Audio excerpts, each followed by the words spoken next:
The snow just started. It's a little after 9:30 a.m. Eastern time. Let's see what happens.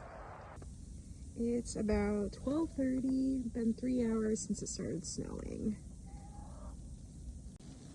Okay, it is about 5 p.m. Eastern time and it is still snowing. I would say we have about 8 to 9 inches of snow right now. We just cleaned off the roof of the chicken coop in the chicken run. I shoveled around it, snow blowed a path to it, and we will be back to it tomorrow. On that note, I'm going to button up the chickens, make sure they are safe and sound and warm, and we will catch you guys tomorrow.